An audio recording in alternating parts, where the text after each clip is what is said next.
without saying. Rob, Matt, Mike, Keith, and Harris all with you. And Matt's going to In-N-Out Burger tonight to go get some food. Where are we going to eat yet, Matt? Oh, we just got Publix subs. Publix subs. Oh, okay. Gotcha. So got some subs from Publix, and he's going to be home in a little while. He's going to be making his picks sometime within the hour, so you guys definitely hang tight for that. This week, Rob went 9-6-1. Now we're going to give Tim the benefit of the doubt with the Bills and Jets because he picked a winner, so we won't give him a tie. Anthony went 10-5-1. Mike went 3-12-1. I have not figured out everybody else's, so let's go Harris first. Harris took the Chiefs 0-1. He took the Cowboys 1-1. Harris took the Jags 2-1. Harris took the Steelers 3-1. Harris took the Vikings 4-1. Harris took the Packers 4-2. Harris took the Bengals 4-3. Harris took the Texans 5-3. Harris also took the Redskins, a Washington football team at 6-3, and then we got a tie there, so 6-3. Harris took the Saints 7-3. Harris took the Dolphins 8-3. Harris took the Bucks 9-3. Harris took the Seahawks 10-3. Harris took the 49ers 11-3. Harris took the Chargers 11-4. So he went 11-4-1 this week. Harris did really well. I picked Georgia too. I'll figure out mine real quick if you want to do something. Keith's gonna do his. Okay, if Keith's gonna do his, let's do Tim's 0-1, 1-1, 1-2. I know it's not good. 2-2, 2-3, 2-4, 2-5, 2-6, flipping around, 3-6, 4-6, 4-7, 5-7, 5-8, 6-8, 6-9 is Tim. 6, and we give him the one because he did win, so he gets 7. He goes 7-9. Everybody else gets a tie. In Big Paulie's World of Sports. Yeah. Does Paulie want to come in? Paulie definitely can. Hold on. You know what? He was live just the other night. I saw. Let me invite he was. Paulie if you want to. He did what? Yeah, I just pulled in my driveway, guys. So I'm gonna go eat, and then I'm gonna jump back on. Okay. As long as you guys are fine, still man. on when I'm done. If not, I apologize. Yeah. That's it. Shouldn't. It probably won't take you an hour. No, but my wife might make me take an hour. She might. Oh, okay. I got you. We'll see. Gotcha. I was 6-10 versus the spread. 6-10. All right. Yeah. All right. So did you go 6-9-1, and with the push? I counted against that one against me because. All right, no. So it's just 6-9-1. You're good. 6-9-1. All right. To me, I go with if the favored team wins, then I give it. If they don't, then if you take the underdog, then yeah. Well, it's four of us in here right now. Paulie may join us. Paulie.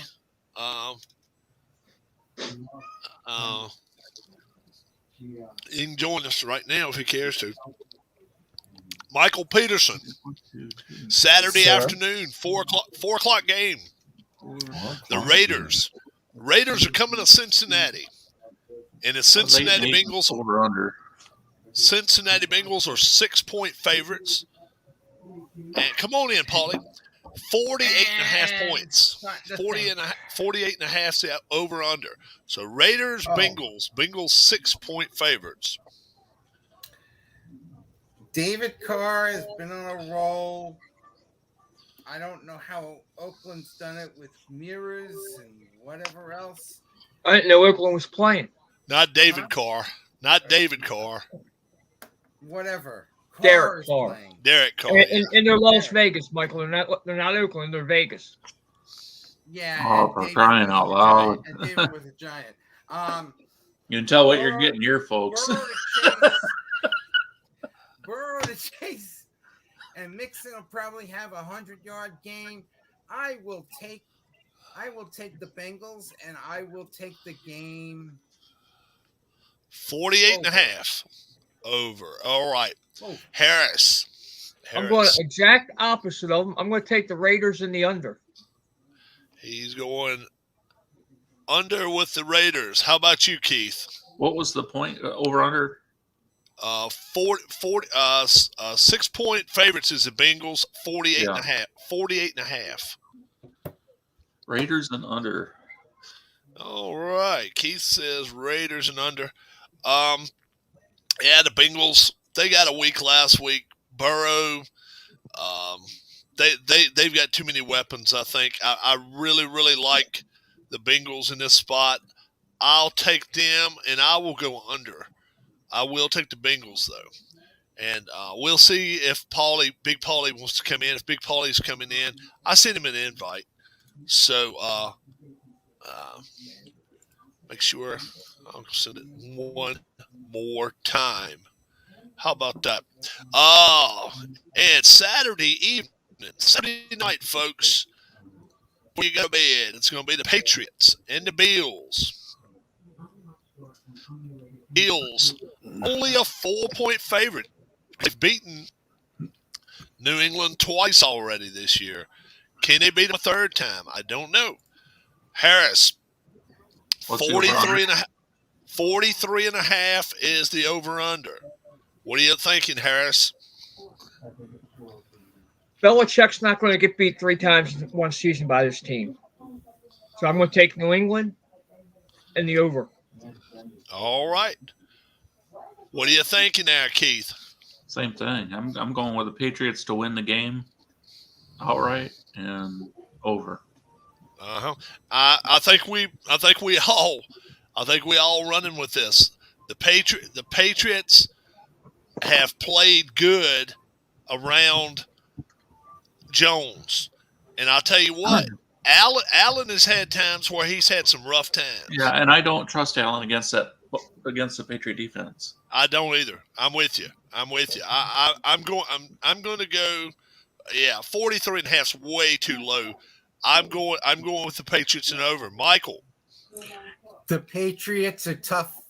Mac Jones has a chance to be Rookie of the Year. I don't know, but I love Josh Allen, but I think this spot is not going to work for him. I'm going to go with all of you. Take the Patriots, and I'm going to go over. All right, Keith. Sunday afternoon, 1:00. Eagles. Yeah, I think I sent you one. Let's see. Let me double check. I thought I sent it to you. I thought I sent him 2 invites, in fact. Might need to check his spam folder. He might have to. There for a while they were going in mine. Ask him is he got numbers 2010 in his email? Just ask that. Big Paulie, do you have 2010 in your email? Yeah, it's saying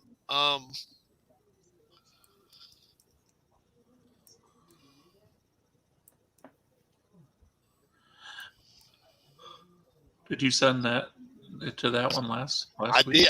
I sent it that way both times. Last week too? I thought so. Oh, okay. I hear somebody coming. Yeah, it's him. Big Paul. Right.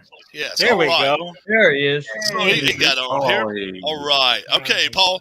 Yeah, it did go through. Let's go back to you there. The Raiders and Bengals. Bengals are 6-point favorites at home. I'm going to take the Raiders. I think they're red hot. Okay. And 48 and a half.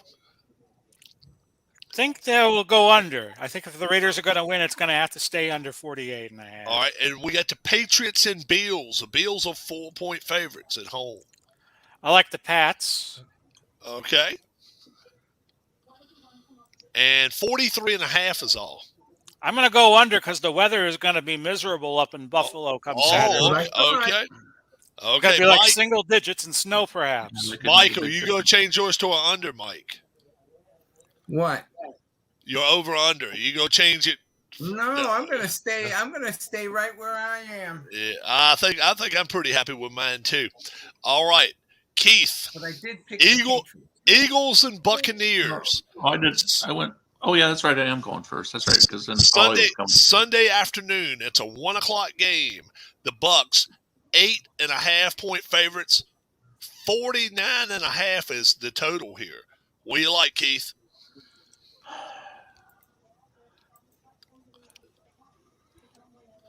This is one that I'm going to go with the Bucks to cover, even though I wouldn't be really surprised if the Eagles keep it closer than that.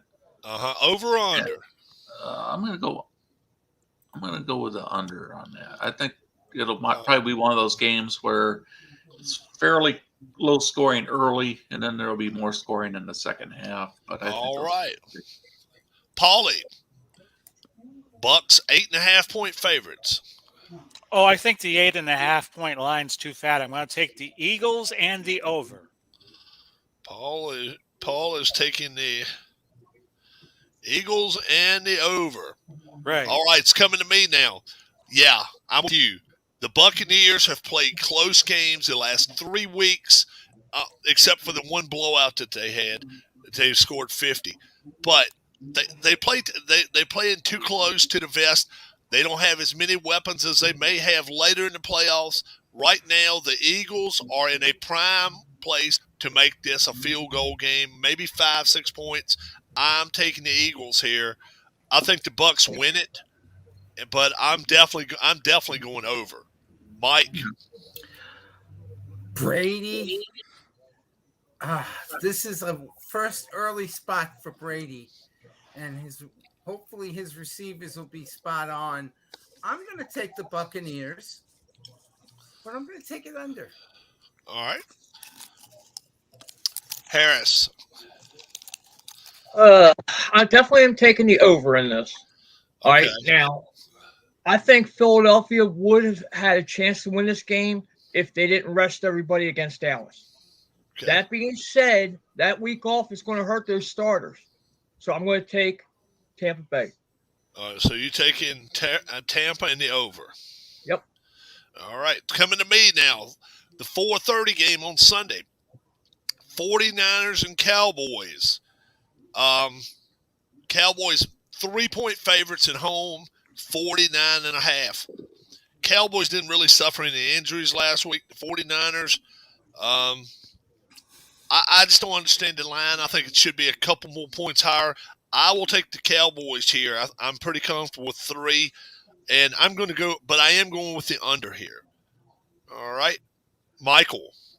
Michael likes the under also, but it's Prescott against Jimmy Garoppolo. Now, where is his helmet? It's going to be on his head, and he's going to have to run around, but I think his receivers are going to help him, and I really think it's going to be a close game. Give me the 49ers. And you going with the under? Under. All right. Harris is going with the Cowboys. And the over. And he's going with the over. Okay. Keith. I'm going to go with the Cowboys. Was debating a little bit on the over-under, but I'm going to go with the under. I'm thinking like okay. Paulie. I'm going to take Dallas in the over. All righty. Oh, you guys think you're going to blow him out? I think Dan Quinn might make a difference, too. Michael Peterson. Well, you got your chance right here, bro. Touchdown game's got a blowout. No, it's not. You got your chance right here, Mike. Sunday night, the Steelers going to the Chiefs. Chiefs are a 12 and a hook. 46.5 total. 12 points? I know 12.5. Yeah, but still, I know Mahomes is that good against Ben the Rapist. I will always call him Ben the Rapist. because he did rape that woman, got away with it. Oh my goodness. This is his swan song. We're going to take the Chiefs. Oh, what's the number? 46.5. 6.5. So that makes me think I have to go over. It'll probably be a 27-21 game, so that would make it an over. All right. Harris. 27-21 would not cover for you, bruh. What, be over? Oh, 12.5. It wouldn't take care of 12.5. Oh, Lord. No, I'm just doing some adding. I'm giving the points.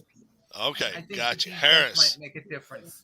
Okay. I'm going to take the points for Pittsburgh, and I'm going to take the under. All right. And Keith. I'm going to take the points in Pittsburgh, and I'm going to go with the over on that one. Okay. I don't really go over by much, but it will. Paulie. I'm going to go Pittsburgh in the under.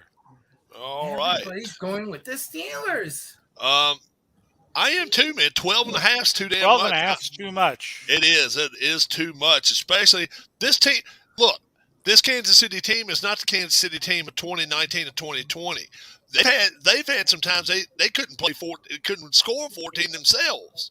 I think the Steelers could stay within a score in this game. And I think if I was in Vegas right now, and that was 12.5 on that big board, you don't think I'd bet the whole damn house on it? Yeah, and I'll tell you something else. Steelers can outright win this ball game if things fall in their hands, because I'll tell you why. Hill is hurt. Hill may not play, they're saying. Hill is hurt. If the Steelers on the lines of scrimmage can have good success for the day. If they can be all over Mahomes all day, just like Tampa was in the Super Bowl, that could be a long day for Tampa. I'm taking the Steelers. I'm taking the Steelers. I mean, it could be for Kansas City. I think the Steelers are going to.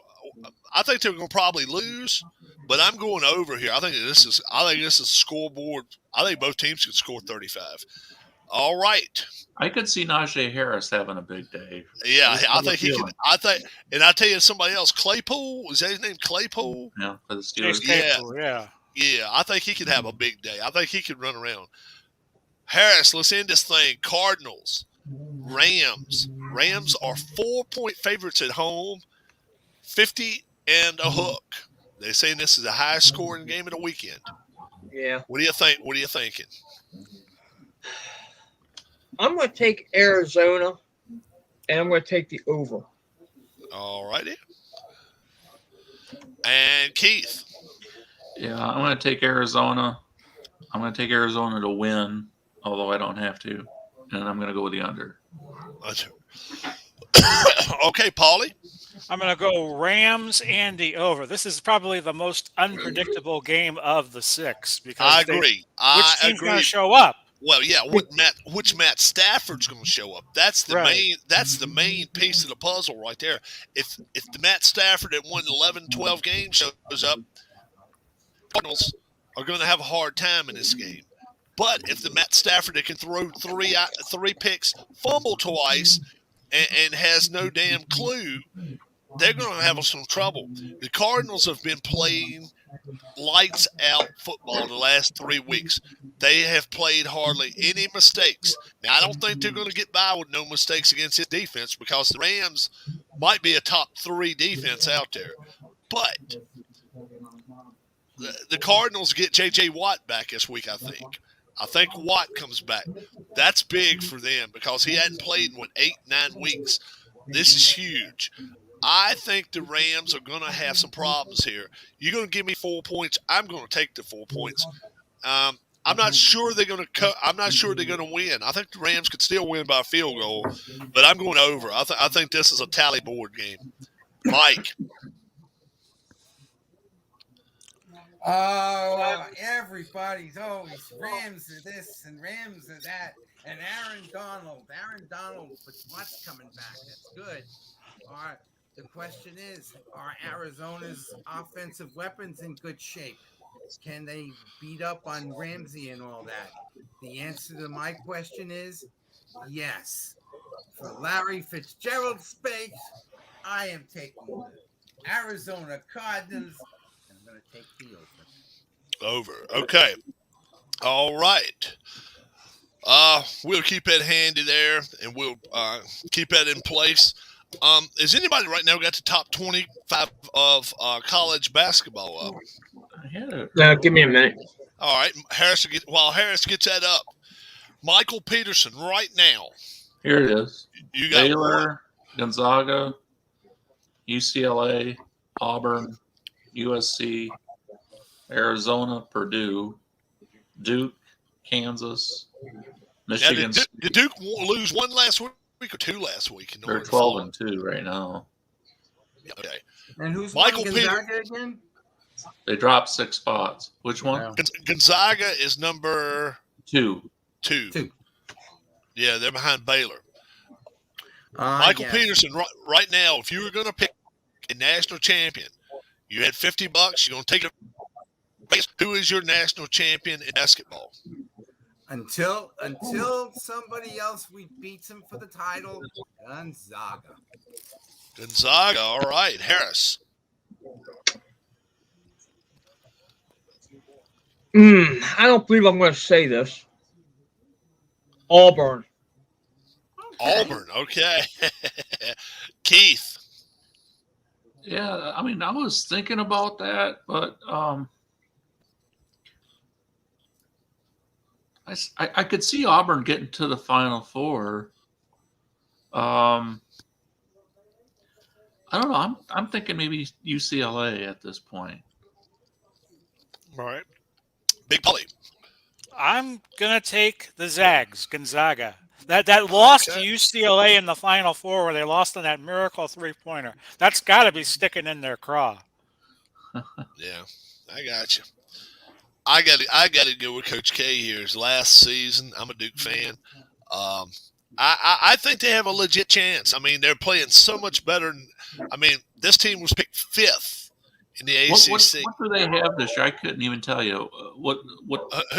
And do they have one of the best centers or best power forwards, one of the best guards in the nation? They got a couple of big guys, power forward, 6'9", and they're very, very physical. They can. I mean, when I say physical, they're able to run up and down the floor with teams. They don't have to. They don't have to go slow. They can run, and yeah, they got what? They got 4 of the top 15 or 4 of the top 20 college basketball players this year. Where's Kansas in all this deal? Kansas has number 9 right under Duke. Number 9. Kansas has got 2 of the top 10 prospects of the year with that forward and that center, the forward and that guard they got, that point guard they got. They're going to be right there with them too. I really think they're really good. But I like Duke. I really do. I like Duke in this situation. I really think they're gonna cause some problems before it's over with. Who in here watches? I wouldn't want to have to play Alabama in the tournament, though. Alabama's down to 24, but they are a tough team to beat. They're a physical team under the boards. Yes, they can really rebound the ball.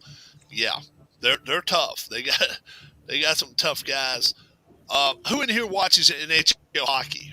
Does anybody watch hockey in here?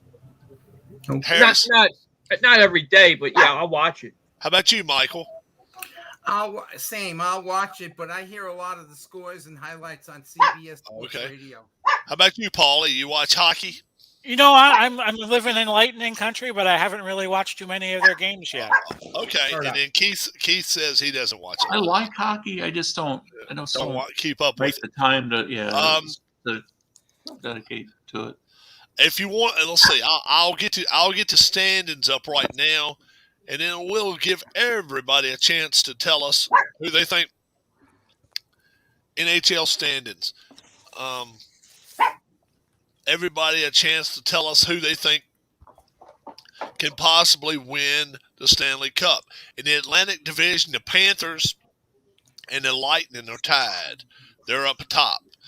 The Metropolitan Division's got Carolina Hurricanes and New York Rangers up top. If we go to the Western Conference, we got the Predators We got the Blues and the Avalanche all within 1 point of each other, 48, 47, 46. And then we go to the Pacific Division, the Golden Knights, Ducks, and the Kings. They're all playing really well. Oilers have faded all the way to number 6 down in their division, so they wouldn't even be a playoff team right now. So the best team in the National Hockey League right now are the Panthers and the Lightning, two Florida teams. And that's no surprise. They really are playing well. And then the Hurricanes and Rangers. So this Eastern Conference looks like somebody wants to win it out of the Eastern Conference. Paulie, right now, do you see Tampa repeat? You know that there wasn't a lot of hope here that the Lightning would win it a third time, but the Panthers are going to be tough. And watching out those Golden Knights. Watch out for those Vegas Golden Knights. They're in it every year. They've been in it every year since they've been in the league. And they got the kid from Buffalo, the neck injury guy. What was his name, guys? The one that sat out for the last 2 years and said, I'm not playing. I want to have surgery. He had surgery. It was like a fusion type surgery. Jack Eichel. And Buffalo traded him to Vegas, and now he's just starting to get to skate himself now. So he hadn't even been playing. He was overall, number 1, number 2 pick back, 5 years ago. This kid could make a hell of a difference for the Vegas Knights. It could be good. Michael, right now, who you think can win it all? The Knights, because they're playing well. They're playing in front of they get good crowds every night. They seem to be they seem to have a lot of energy with them. Their team is not as bad as everybody thinks there is. But I'm wondering why are teams like the Maple Leafs and them always fading? Does anybody know? I know Montreal has been horrible this year, but Toronto's only 4 points out, so they're playing well. Yeah, they're in third right now. Toronto's tied for third. They're third by themselves. Then yeah. I like the Golden Knights, but I like the Maple Leafs as a dark horse. Okay, that's very cool. Harris. I think the team to watch out for right now is going to be Boston. Okay. I mean, they're sitting in 4th place in their division right now, but they're also between 3 and 5 games less played than everybody else in their division. Yeah. So that's the team that I think people need to watch out for. All right. How about it, Keith? Well, I hear the Rangers are playing really, really good hockey right now. They are playing good. They are playing good. Yeah. And it doesn't look like Lafreniere is really one of their higher scorers. Looks like he's even got a minus number in his totals as far as he's second. He's been playing second and third line. He's not even been playing first line for him. So, but they're winning. They're winning without him. And then if he can get on track, that's just going to be more and more scoring for this team. I just really don't like the shootout. I don't either. But the thing is, come the playoff time, you don't have to worry about that. They get rid of that in the playoffs. So, then they also get rid of 3-on-3 in overtime. Oh yeah, the overtime. It's 5-on-5 all the way through. Yeah. So you've got to have good defense in the playoffs. It's not no garbage time to where you're going to be sitting your second and third defenseman because it's 3-on-3. They're not doing any of that garbage. They don't have any shootouts. If it goes 8 overtimes, it goes 8 overtimes. To me, the hockey and soccer were just two sports where you just accepted that ties were part of the sport. It was just something that happened. Yeah. And they did away with them a few years. Well, it's been 20 years or more since they did away with the ties. Yeah. Because they've had shootouts. They've had shootouts in minor leagues since '88. They were doing shootouts even then. But the only difference was it was all five of the first line for both teams, you had to do it. It wasn't like the first three. So you had your two defensemen and your three first-line players. You always put them on the board before the game, and then in case of an injury, you had three players underneath that you would go with 6, 7, and 8. But yeah, they've been doing it. They've been doing it for 35 years. But in the major league, in the NHL, they've been doing it for 20 now, and it just doesn't seem like it's been that long. But they've been doing the shootouts for a long time now. I tell you, I really like the Blues. I like what the Blues bring. They Kovalenko, they've got good goalkeeping, and they've got some guys that can play the wings, and a couple of rowdy guys. 126 goals compared to 98 they've given up, so they're 28 difference. That's pretty good. And in their last 10 games, they're 7-2-1. I mean, that's really, really good. I understand the Predators are 8-1-1 in their last 10. They're playing great. I just think Nashville is going. I think the wheels fall off, or at least slow them down before it's over with. I think the Blues are still going to win that division. We'll see what happens. I understand Avalanche have 4 games in hand. They're really good. I understand all that. I know the chances are there for the Avalanche and the Wild to pass them because they both got so many games in hand. But I just think the Blues, they're gonna catch fire before it's over with. I think they're gonna have one of these 6, 7, 8 game winning streaks, and I really think they're gonna be tough. If I was looking at the Eastern Conference, nothing's shying me away right now from the Lightning again. The Lightning are playing really, really well, but the Panthers have got 137 goals, so in 35 games. So that's really doing something there, and only gave up 106. Do what? About 4 a game. Yeah, it is right at 4 a game, and anytime you score 4 goals in the game, they've always said you can package up. You can package up the rest because you're going to be taking it home with a W. And so far, the Panthers have 23 Ws, and they only have 7 losses the whole season. 7 losses, and that's not many out of 35. But I just think the Lightning and the Blues are the 2 teams I really, really like. I think they're going to be tough to beat, and I think it'll make a great finals. I hope it does anyway.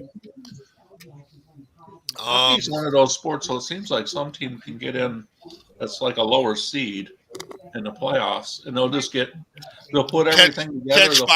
Catch fire. And then they'll go all the way. Oh yeah. Today's the 11th of January, guys. Will the lockout in baseball be done before the 31st? Paulie. Yes. Keith. I don't know about the 31st, but I think it'll be done in time that they can get their spring training and everything, get their, in February when they send everybody to Arizona and Florida. Yeah. I think they'll be able to do that on time. Harris. Well, they're supposed to meet later this week from what I've seen.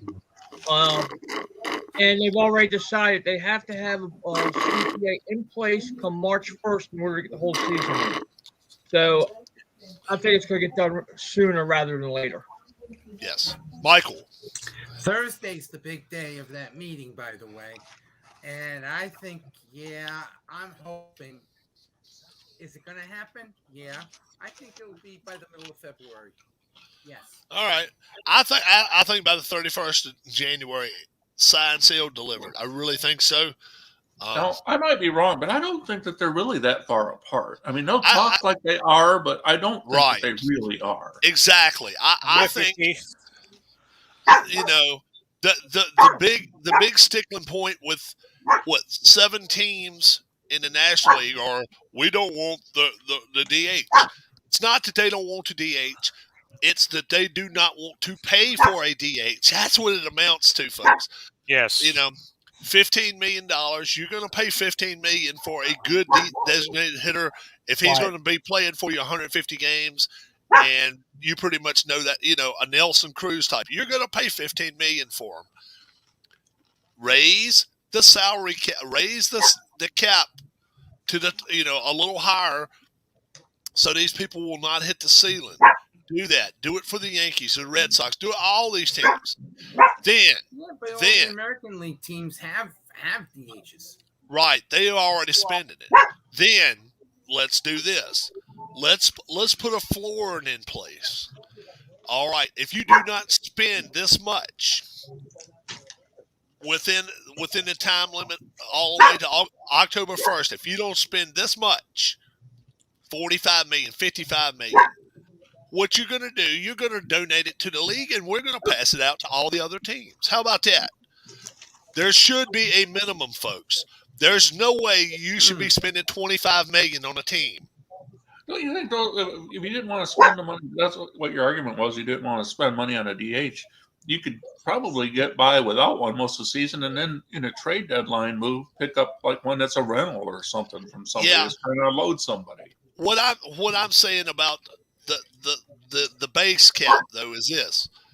Don't send a team out there, Pittsburgh. Don't send a AAA team out there on the field every day and have people paying major league prices. That's what I'm saying. Make them spend the money. If they don't spend it by a certain time, fine them. What do you think, Paulie? What do you think about that? It's an interesting idea. That's what they do if the salary cap is gone over, is they take that money and they spread it around. It's a very interesting idea. I really like that idea. Yeah, at least have a base type deal to where every team has to spend this much money. Then some of these players that are sitting at home in June and July, especially pitchers, may not be sitting at home if they realize they still have to spend that money. Harris, what do you think about that situation?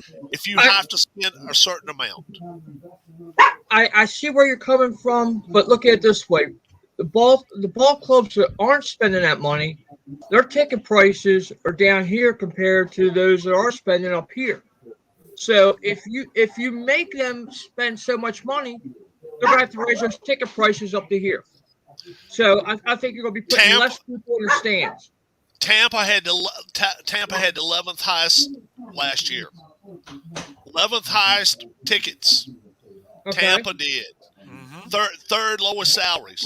11th highest. Their ticket prices were above Philadelphia, bud. And what did their crowds look like? Well, if there it is, that's why I say you can't go by ticket prices and all that. How about this? What if we said this then? What if we said, if you don't hit a certain level, you can't put your ticket prices above a certain level? What if the league jumped in and said that, Harris? What do you think about that? First off, I don't think they have the balls to do it, but right. I just don't think it will work.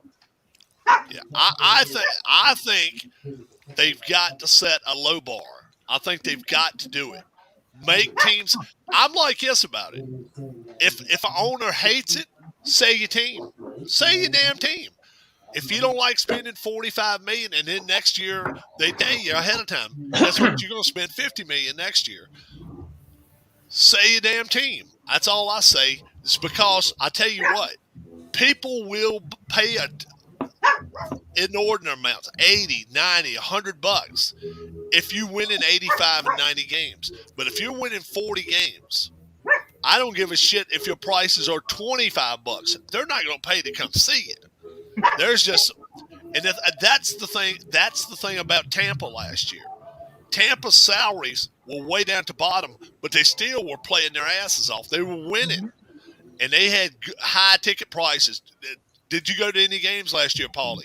I did not. But you did. You did know there were some high ticket prices. Oh yeah. Damn right. The problem with the Rays is no matter what they do, they cannot draw during the summertime. Right. But you give them a good team, they'll be there for the playoffs. They drew 30,000. They sold out when they had that series down here with the Red Sox in the divisionals. Exactly. And when school's out they will have afternoon games once a month, and they will draw 30,000 because all the kids in the summer camps will go to Right. those games. Exactly. So it's not a total loss, but that's Right. why the Rays might be moving to Montreal. Exactly. That's the main thing right there is they realize even with an indoor stadium in Florida that it's so many retirees down there that cannot afford to pay $120 for a seat behind a dugout. I mean, that's what they were charging last year, $120 for a seat behind a dugout. And you just can't do that shit. You just cannot do it. Like Harris says, when you're only selling 8,000 a game, you can't do that shit. You just cannot pull that. But they were good. That's the only thing. That's the only thing that's really being a stickling point between those teams paying and spending and a team like Baltimore, a team like we lose Mike, a team like Pittsburgh. Ownership there should be ashamed of themselves. I mean, every time they get a good player, what the hell do? They trade him away and get draft picks. And draft picks in baseball is not draft picks in football. I mean, you just don't know what the hell you're getting. You got how many rounds? 50 rounds, 49 rounds every year in baseball? Some bullshit like that. As many as they want to keep picking, they can keep on going. Yeah, I think it's 49 rounds is what they went with last year. And I'm thinking they want to myself, to fill up their minor leagues too. Yeah. Yeah, Pirates draw less than 900,000 in a season. Yeah, that's bullshit. And that's the thing. You cannot charge 50 a head or 75 a head to go in there and sit behind the dugouts even at a Pirates game. People in the New York media today were bitching because the Jets are raising their ticket prices in certain I'd heard that. I'd heard the Jets are going to raise their ticket prices and parking. True. Yeah, and I'd heard the Giants are too. Giants are going to bump their prices up. Now, what kind of bullshit is this? But Joe Judge walks anyway. He got the boot today, guys. So finally, time for that. And I would think the Jets and Giants both would have to have the same ticket prices. You would think they would have. Look like they would have to have a set ticket price, but the ownership groups, I guess, have something to do with that because this year, Giant prices cost more than the Jets did. Really? Yeah. Yep. 50-yard line, they were about $375, I think, for the Jets, and I think they were like $450, $500 for the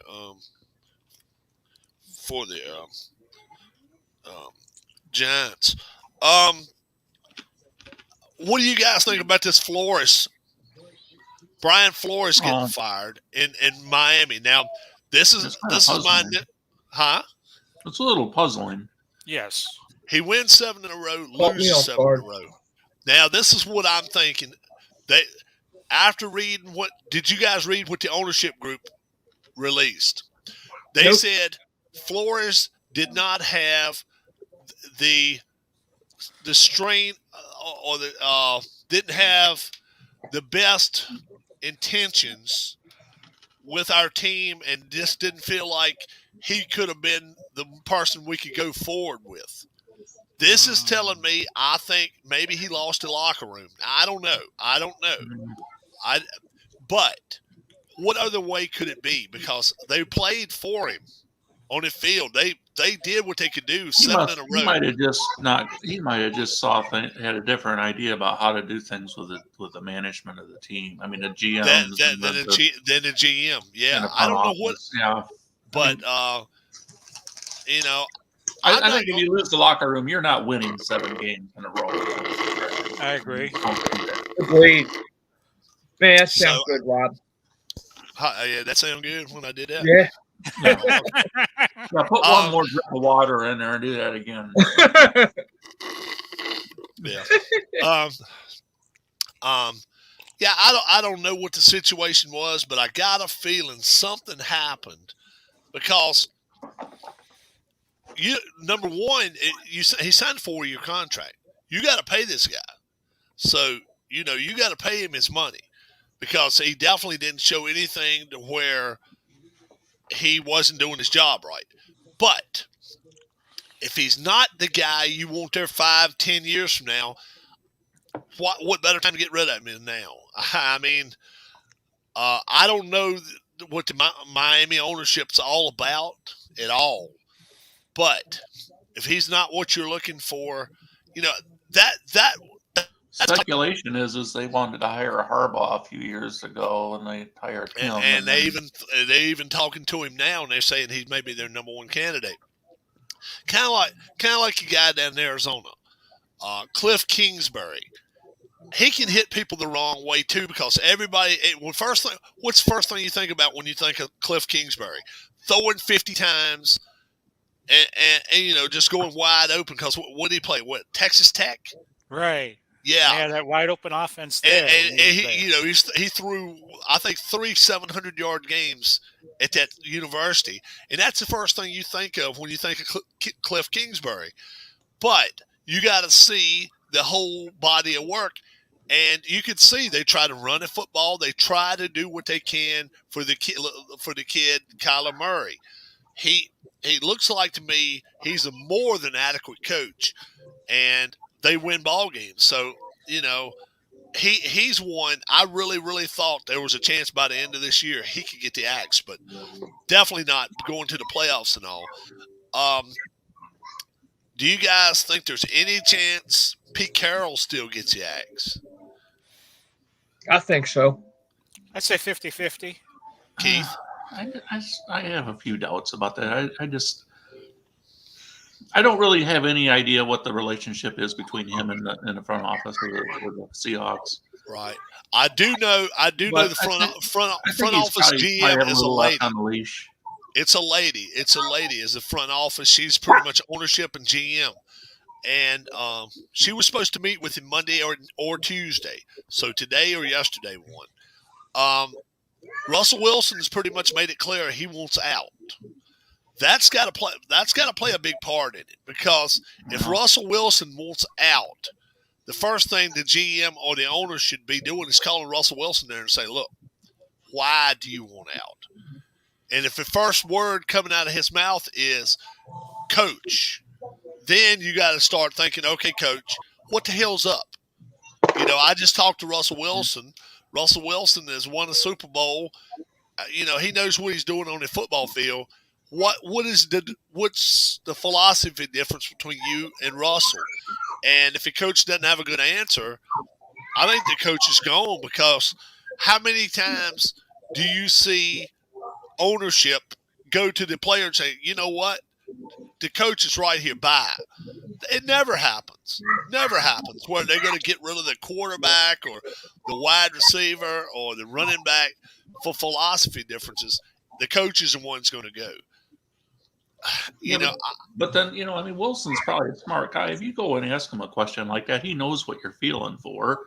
And then you might get a LeBron James out of him, where he's making decisions about who his coach is going to be. Yeah, and the thing is, what team doesn't have that going on? Name a team to me that players don't have.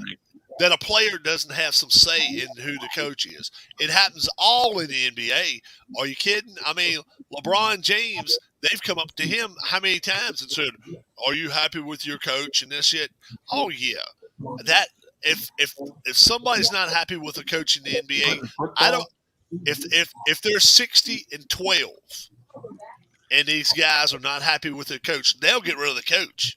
They're not going to get rid of the you guys. Think they got something like that last year with Tom Brady and Arians before they kind of started to right the ship? Do you think it was at that point where I think went to Brady and said, I think he had almost reached the point where Arians was going to get fired. Yes, I definitely think so. Do you think so too, Paulie? I do. I think that loss to Kansas City in the regular season last year. Things just started to smooth out after that. The defense got hot. They won the Super Bowl. I think that's probably about the closest to that kind of situation you were going to get in the NFL. Yeah, because you saw Tom Brady get in his face during the game, and he doesn't do this shit. I mean, that's not Tom Brady's way. But when they were down like 8 points or 9 points, and he had them hand the ball off 3 times in a row, hand off. He came back to the sideline, and I think it was like 4th and 8, 4th and 7. He went straight to Arians, and you could tell. I mean, with the helmet on, he's doing this bullshit. And But here's one difference, I think, though. And Tom Brady has been in the sport almost 20 years. He's almost like a coach in the way that he understands the game, understands offense. It's not just an attitude with Tom Brady. You're talking about a guy that does everything professionally, and he's got all the knowledge that he needs to do that. And he knows what it takes to win games. He knows what it takes. Exactly. So it's a lot different, maybe. So, yes. Wilson. I understand that, too, and I agree.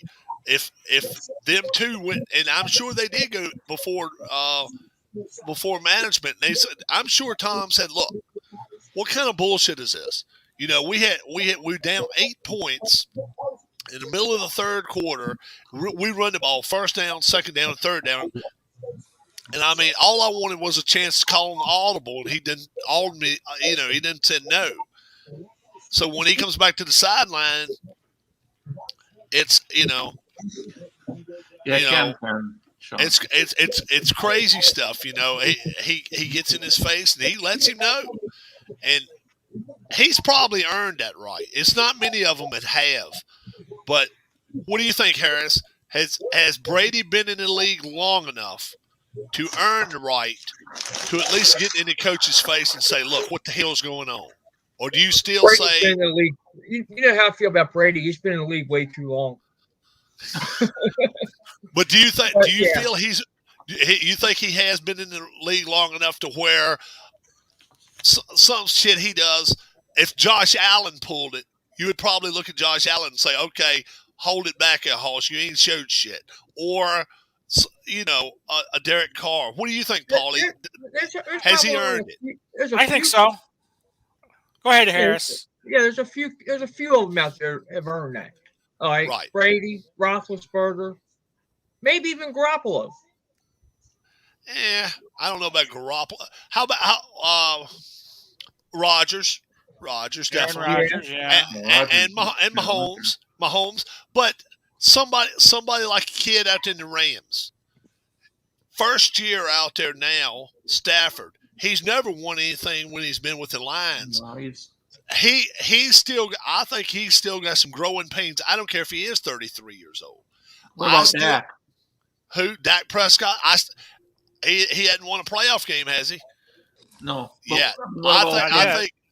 I think you at least got to win some playoff games. I think you at least got to prove that you're the head of the offense, not the line, not to running back. I still think they think this is an Ezekiel Elliott offense more than How do you think they'd be Dak Prescott all of a sudden got in the face of McCarthy on the sideline during a game and started? Well, I think maybe I think he could draw some criticism from some people, but I think he could also gain some respect from some people if he jumped his ass sometime and be like, "Look, I know how to play the game. I can throw for 350 yards every game. All you got to do is watch me."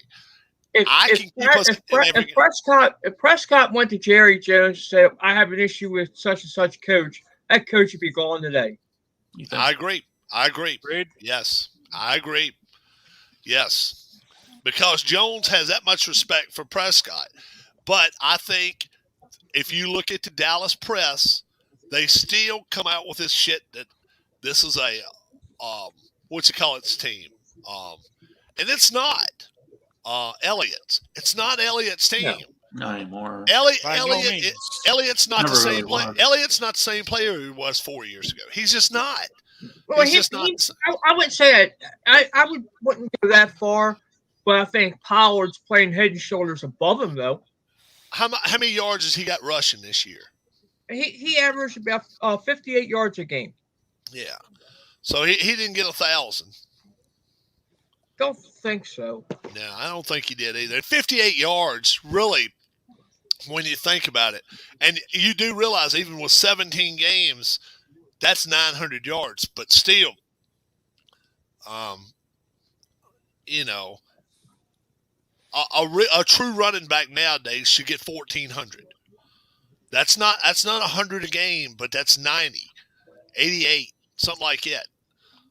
This day and age, I think somebody should have to get 1,400 to really be considered an elite running back. Just like 5,000 for the quarterbacks, 5,000 passing. 5,000 yards passing, at least 4,500 anyway. But with 17, he had 1,002 yards this year. 1,002. How many rushes? 237. He averaged 4.2 a game. 4.2. Okay. All right. Also caught 47 balls for 287. That is not touchdowns, 2 receiving. That's not bad then. Yeah, that's not bad. Did the other kid get 1,000 yards for him? Give me a minute. Okay. Yeah. How many 5,000-yard passes were there this year? Just one? Brady. That was it. Brady got the 5K. Yeah, I don't think Rodgers did. Brady threw a lot more passes than Rodgers though. Yes. Unbelievably. Yeah, he did not have a running attack like some of these other teams. Rodgers is, he might not throw it for as many passing yards as some other guys because he, first and foremost, it seems like is making sure he doesn't throw an interception wherever he puts a ball. And his passes are quite accurate. So, I don't know if he's maybe throwing more balls away than some of these other guys are, but Brady's touchdowns this year, how many did he get? Did he get 30 or 40? I got Tony Pollard. All right, Power. How many rushes? Pollard. He had 130 carries for 719. That's average not 5.5. That's 2 really touchdowns. good. 39 balls were caught for 337, no touchdowns. Yeah. Now he did fumble twice. 5.5 though. That fumbling twice in 17 and 100 and some carries. That's not terrible. Right. And Elliott had one.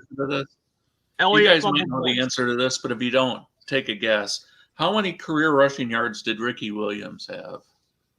Ricky, the Saint. Yeah. If you know, don't say. But if you don't know, take a guess. 12,300. Eric? I think that's 6,500.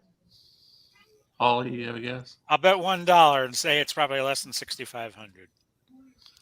I was surprised how many. Now Rob went over, which kind of surprised me. Did he get 10,009 yards? Oh, 10,000. Yeah, I would have thought kind of what Harrison Pauly was saying, like 6,000-7,000. Yeah, he had some good years though. I 1,853 yards. Yeah, I just like going back looking at Barry Sanders.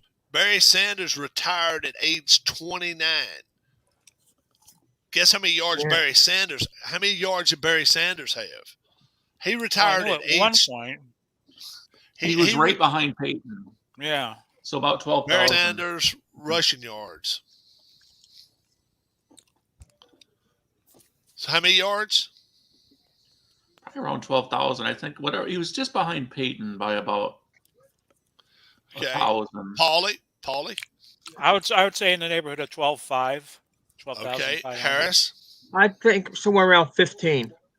15,269 yards. More than I thought. Then. How about that? First or second team every one of his 10 seasons. Every one of his 10 seasons. Yeah. Had he played another 10 years, he would have zapped a record. How many yards? 20. At least. How many yards did Emmitt Smith get? 17,000? Sounds about right. 18, maybe. I don't know. Emmitt Smith rushing yards. 17, 18, I'd say.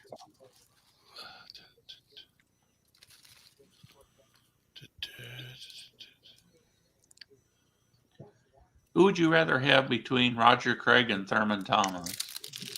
Thurman Thomas. Thurman Thomas. He was a better catcher out of the backfield. I'd take Craig. You'd take Craig? I'd take Craig. I took Roger. I would have took Thurman Thomas. Roger Craig on your head over 1,000 yards receiving and rushing. 18,355. That was Emmitt Smith. Yeah, he almost had 1,000 yards his last year. He ran for 937 as a With the Cardinal. Cardinals, yeah. Yeah. Yep, he did. Now he only averaged 3.5 yards, but yeah, he caught over 500 passes too. How about that shit in his career? So, in your opinion, Thurman Thomas was a better runner, Harris, or? Yeah. I thought he was a better rusher, and I thought he could catch out of the backfield better too. I thought he was a better pass receiver. That's just my thinking. But my God, look at the people we had around him. Mhm. Yeah, Hall of Fame quarterback, Hall of Fame wide receiver. You can say that about both of them. Yeah, you're right. The Lions and Jets coaching staffs are coaching Senior Bowl. Oh, really? Oh, good grief. Why in the hell would you do that? Yeah, teach They're going to be those picking those first, college I kids guess. something. You got first and second pick. No, you got second, third. It would have been the Jaguar coach, but Urban's gone. Yeah. So- Same picks again this year. Jags first, Jets number 2. Number 3 is that the Lions? Number 4, I know the 5th one is the Giants. Who's the 4th one? Maybe it's Houston. Yeah. I don't know, but don't the Giants and Jets pick back-to-back twice real high in the first round? Giants get 5th and 8th. They get 5th. Yeah, the Jets are back-to-back with them, I think, both times. Yeah, because they get a second and third pick. It's like that, maybe 4 out of 5 picks or something. Yeah, they get 3 or 4 picks in the first round. I want to say 13th and 14th, and so do the Eagles. Eagles are picking twice in a row. Eagles are picking right there, like 16th, 17th, something like that, together, because they're getting some from the Colts for that trade with. That's looking better and better every day for him. That what's his name, quarterback trade. There's a spot right there where if you're the Jets or the Giants, you can pick 2 studs for your lines right at the top of the draft. Yes. All right, Rob. The order is Detroit. No, I'm sorry. 1 minute. Jacksonville 1. Jets. Detroit. Is Detroit 2? Okay, so yeah. Jets 3. Houston 3. Okay. Jets 4. Okay. Giants 5. Right. Then Carolina. Right. Then the Giants from the Bears. Oh, so the Giants get 5 and 7. 5 and 7, yeah. Right. Ooh, okay. Atlanta is 8. Uh-huh. Okay. Maybe the Jets. Denver 9. Right. The Jets from Seattle at 10. Yep. I knew the Jets got another one. I think they were right behind the Giants again at one time. Yeah, and I think the Jets get one more in the first round. I'm not sure. Well, the Washington football team at 11. Okay. Vikings are 12. Right. Browns, who are keeping Mayfield at 13. Right. Oh, they are keeping Mayfield? Yes, sir. Oh, okay. The Ravens are at 14. Okay. 15 is the Eagles from Miami. Right. 16 is the Eagles again. 16 is the Eagles from the Colts. Okay, and they got another one coming up in a little while. 17 is the Chargers. Okay. 18 is the Saints. That's all it's giving me right now because of non-playoff teams. Right. But I think they said the Jets is getting somebody's playoff pick. So they're going to have like 4 first-rounders, which is nuts. But like Keith says, it's doing them no good at all if they don't put somebody in front of that quarterback, or at least put somebody on the defensive line that can go out there and chase somebody down. Well, I still think either Jacksonville or Detroit should trade their picks for multiple picks. If they can do it. They need more than one player. Yeah, the only problem is what team wants to do it. You see, everybody sees what's up there. They see Thibodeau up top. And one of those playoff teams to be willing to do it. They would be. We'll see. It'll be interesting. It'll be interesting to see. But nobody wants a quarterback. How many draft picks do the Rams have remaining? because they have traded away so much for their Well, acquisitions. I don't know. Right. I know they lost 4 this time to the Lions. They lost their first, they lost their second, they lost their 4th and 6th. Wow. That's just this time. And then next time around they lose again, and they gave three firsts up to get him. They were crazy as hell. I mean that's almost a Herschel Walker type trade. It is almost that crazy. Detroit Lions, LA Rams trade. Yeah, but I seen something on Sports Center today that the Detroit front office is planning on going forward with Mayfield. No, you mean Cleveland. I mean Cleveland. I'm sorry. Yeah. I found it for the Rams. This is what they have. 2 first rounds, a 3rd round, and 2 fifths. That's what they got for him. Here's the Rams picks. This is all of them I'm going to give you here for the 2022 draft as is right now. Yeah. I'm going to start at the back of the draft and work up just so we can build around it. All right. They've got the 7th round pick via Miami in the Aqib Talib trade. Okay. Does it say what number pick it is? No, it doesn't.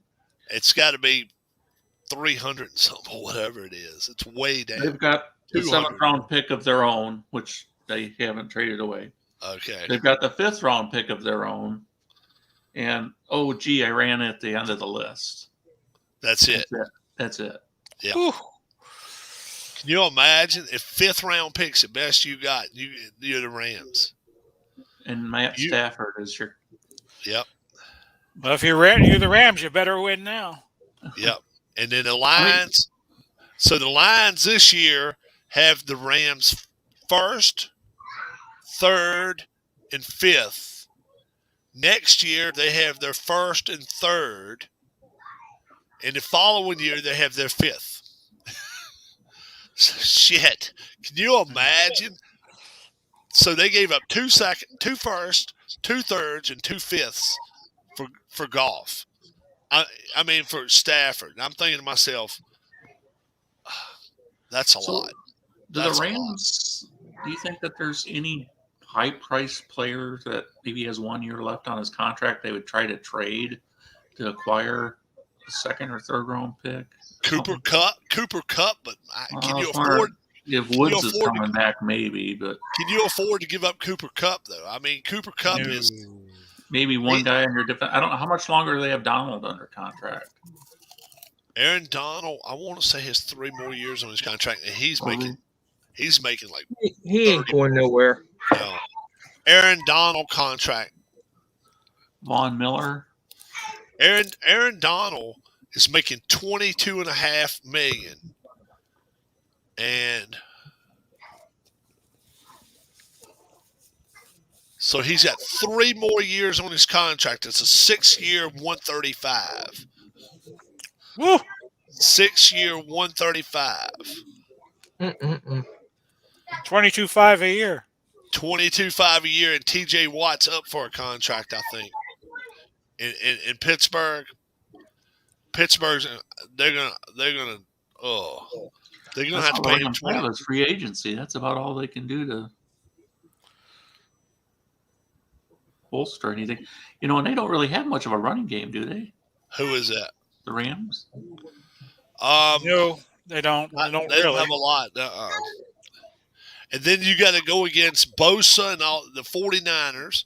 You got to go against that Cardinals defense. Seahawks have got to get better. Yeah, the defense is pretty bad. They can't get really much worse. So, and I don't see them getting better with Hazlitt there. That they're going to have to do, Oh, Jim Hazlitt's there? Is that who you said, Harris? I know. Seattle's not getting better without coaching change. Yeah. Julio Jones, he's in Tennessee, right? Right. Yeah, he's back too. $22 million a year, and he's 32 years old. And you know, Is I Henry don't going to play this week? Titans are off. Henry, they're off this week. Or, yeah, that's right. Next week. They'll They're get to gonna whoever the low seed is next week. Yep. And that's the thing. They reseed them now. They reseed them. So disadvantage to teams like Tampa and Dallas because they could be forced to play each other if they both win and one of those low seeds does win. Like if the Eagles beat the Bucks, then the Eagles would definitely get the Packers because they're 7 and you can't go exactly. Like and then the other two teams would play each other. Right. Yep. You're right. You'd have Dallas, San Francisco winner against the winner of Cardinals the and the Rams. Yeah. If that happened. I guess the way I'm predicting the games this weekend, the Patriots will be going to Tennessee. Let's see. I thought you had the Raiders winning. No, the Patriots are with the Bills. All right. You don't have the Raiders winning? I have the Raiders They winning. could. I wouldn't be. Okay. So too surprised. Paulie's got the Raiders winning, so he's got the Raiders going to Tennessee. Yeah. Yeah, and then. Well, no, Raiders are number 5. The 7 is the Steelers. Right. I also have the Pats winning. So Patriots are 6. Oh, okay. Pats are 6. So if the Pats win, 6. Then their chances are Kansas City and Vegas. Yeah. Chances are the Pats are going to end up going to Tennessee if they win, and then you got Kansas City. You got the only way that puts a fly in the ointment is if the Steelers win. The Steelers win, they know they're going to Tennessee. Right. And they match up with Tennessee pretty damn good. I think so too. Yeah, they can stop it. They can stop and run good as anybody. The Tannehill, their problem is they don't trust him enough. But if they're getting their big boy back to run, nobody wants to face him. I don't care who you are. Nobody wants to face Tennessee if they know they're getting their big guy back. Can you imagine his first game back? There's no way you're not going to see him run for 150, 175 yards. And I guess for the NFC, I see the Cardinals going to Green Bay and the Cowboys going to Tampa Bay for the. It could happen. Yeah, that could happen. And the Cowboys nearly beat them opening night. Yeah, they did. So if they get another crack at it, who knows? Yeah. And I'll tell you what, Arizona going up there to Green Bay. I'll tell you one thing, Green Bay they have not played a quarterback like that this year.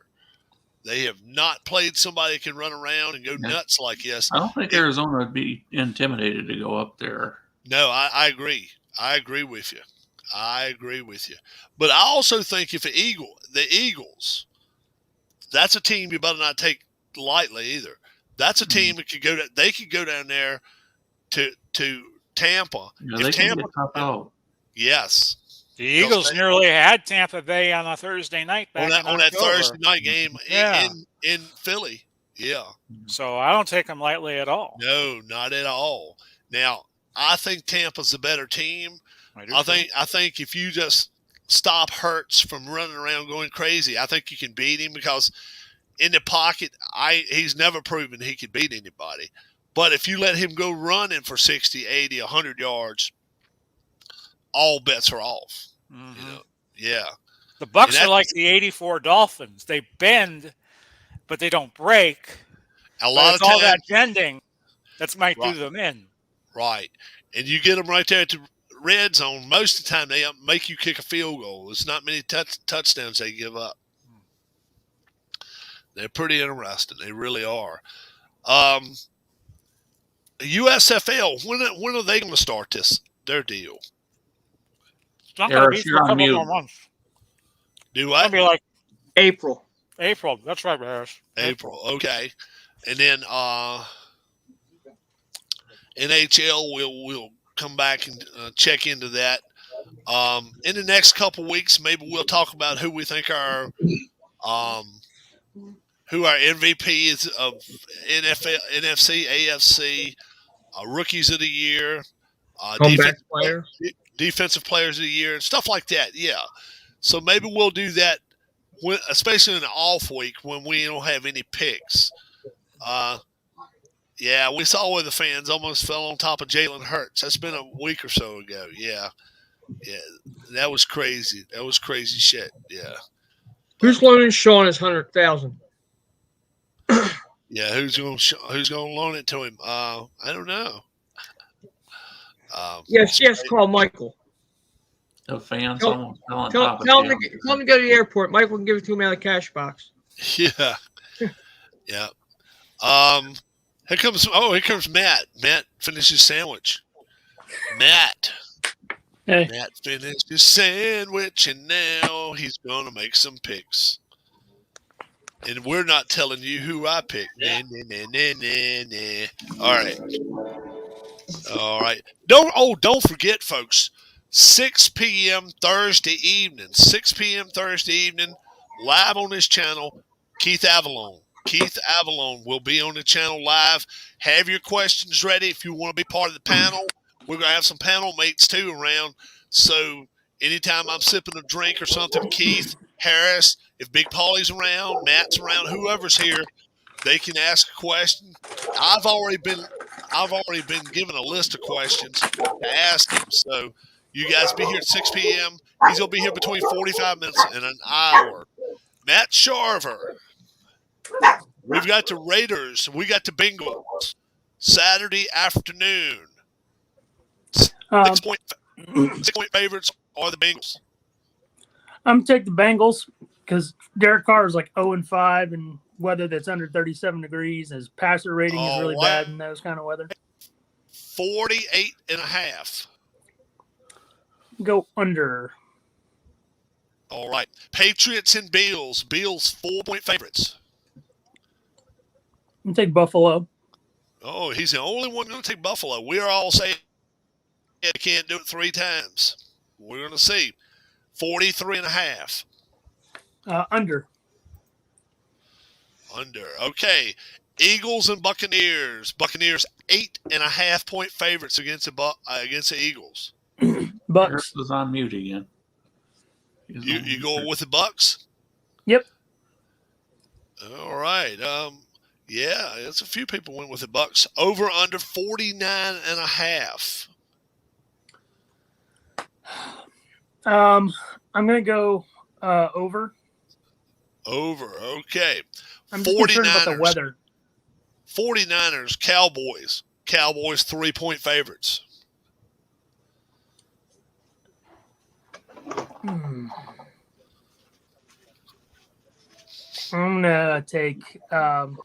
gonna go with San Francisco. I feel like maybe I'm going against the grain there, but I'll take San Francisco. 49.5. And I'll go over. All right. Steelers and Chiefs. Chiefs are 12.5 favorites. I think it's Kansas City. Oh, okay. Kansas City. He's going to give up those points. 46.5. And over. All right. Cardinals. Rams. Monday night. The Rams are 4-point favorites at home. I'm going to go with the Cardinals. Stafford's right. like thrown like 8 interceptions in his last like 4 games. Yeah. 50.5. 50.5. With those 2 offenses, I'll go over. Over. All right. We got you. Do you keep up with hockey? Yeah, I'm watching the Lightning game now. Yep.